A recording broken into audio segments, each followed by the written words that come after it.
Assalamualaikum warahmatullahi wabarakatuh. Izin memperkenalkan diri. Perkenalkan, nama saya Musyana Nurasifa dari Pendidikan Ekonomi. Saya di sini akan menjelaskan dampak investor bagi perekonomian negara.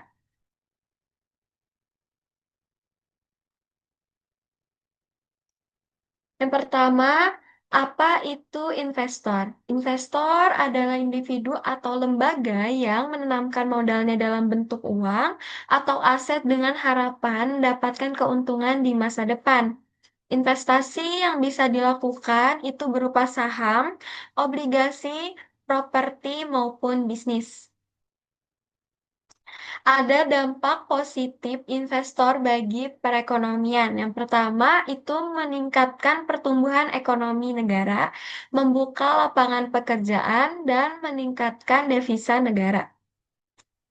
Ada pula dampak negatif investor bagi perekonomian. Yang pertama, adanya ketergantungan pada modal asing, adanya resiko eksploitasi sumber daya.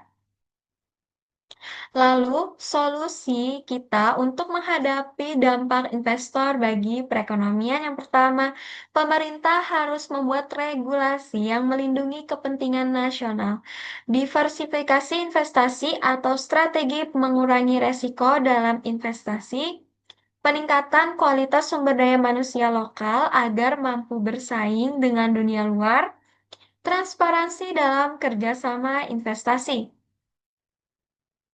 Lalu ada peran investor muda dalam perekonomian.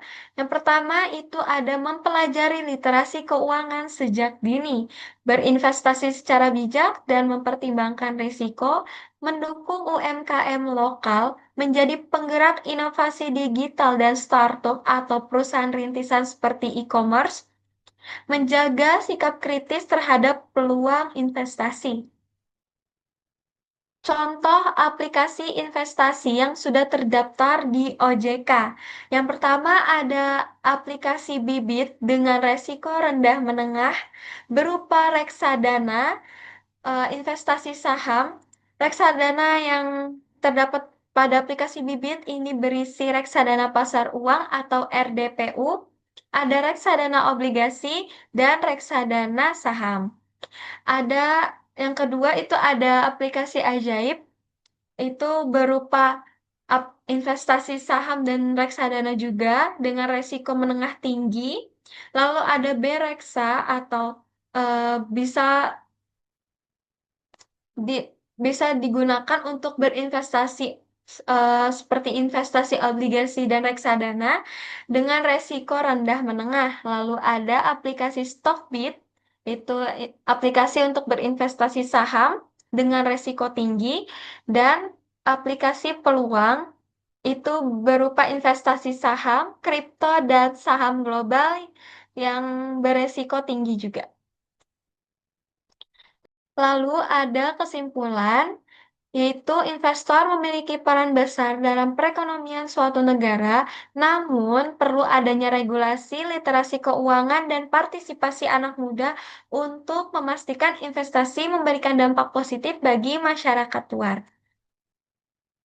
Sekian dari saya. Mohon maaf jika ada kesalahan kata dan kekurangan. Wabillahi taufik wal hidayah. Wassalamualaikum warahmatullahi wabarakatuh.